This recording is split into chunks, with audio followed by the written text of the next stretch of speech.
All right, let's dive in.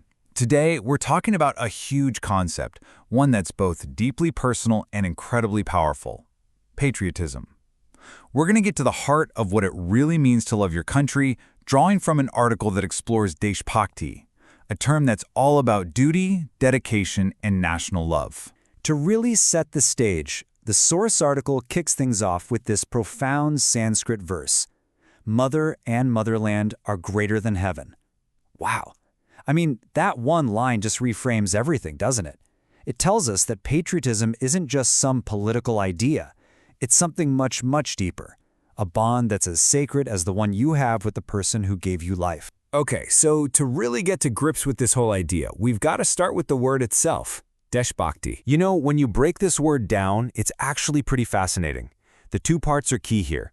Desh doesn't just mean the dirt under your feet. It's the whole package. The land, the people, the culture, even the systems that run it. And bhakti, that's not just liking something. It's devotion. A really powerful mix of love, faith, and deep respect. So you put them together and Deshbhakti becomes this all-encompassing, profound devotion to the entire nation. So what does that really mean? It's about loving all the things, tangible and intangible, that make a nation what it is. It's the soil, the sounds, the shared stories and art. The core idea here is that this love comes from a place of deep gratitude.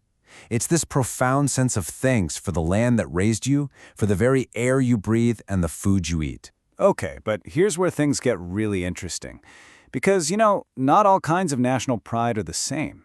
In fact, there's a huge, crucial difference between true patriotism and something much more hollow and even destructive. On one side, you have true patriotism. It's all about building up. It's focused on service, contribution, and bringing people together for the greater good. It's presented as a way of life.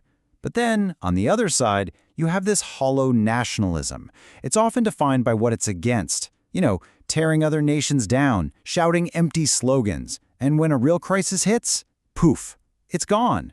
It's just a temporary, performative emotion. And you can really see this cynical mindset pop up, especially when things get tough. Questions like, why should I even live here? Or, what has this country ever done for me? They reveal a focus on taking, not giving. The argument is that a true patriot does the exact opposite. A crisis doesn't make them doubt their country.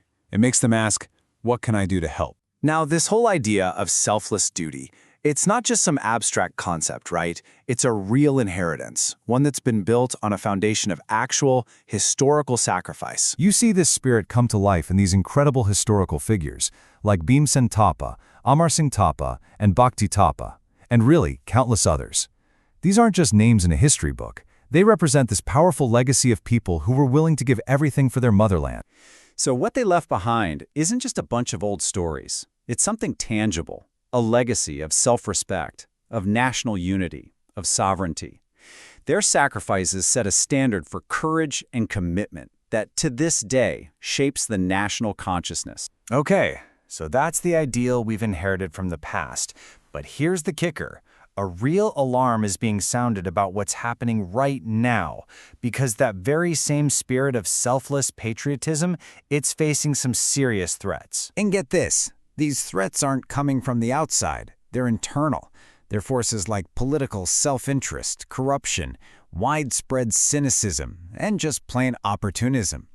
They're described as literally eating away at the very soul of the nation. And the warning here is, honestly, pretty stark.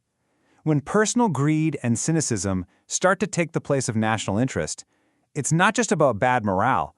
It's a direct threat to social stability and the economic future. It can actually start to unravel the whole country. So that begs the question, right? What does this all mean for us today? If patriotism isn't just about dying on a battlefield, what does it actually ask of us in our modern world? Well, the vision of a modern patriot is actually really practical. It's about things we can do. It's about providing honest service, whatever your job is. It's about actively fighting corruption, not just complaining about it. It's about pushing for social justice, respecting the rule of law, and using your own unique skills to help the nation move forward. And you see, this completely flips the script. It means patriotism isn't just a fleeting feeling you get on a holiday while waving a flag. No, it's a lifestyle. It's a daily commitment to duty, to responsibility, and to integrity that you weave into the very fabric of how you live your life. So what does that lifestyle look like day to day? Well, it means choosing to put the nation's interest ahead of your own. It means paying your taxes, protecting the environment, and working to build unity, not division. It's about consciously using your brain, your skills, whatever you're good at, to push the country forward. Because in the end, it's those consistent actions that really build a nation. All right, let's tie all of this together now, because everything we've talked about really boils down to one final, powerful idea, a personal call to action for every single one of us. Here's the thing to walk away with. Your own progress and your nation's progress. They're two sides of the same coin. They're completely inseparable. So the real question isn't if you're a patriot, but how you're going to act on it. How will you, with your own unique knowledge, skills, and conscience, choose to serve? Because ultimately, that flame of patriotism isn't carried in slogans, but in the things we do every single day.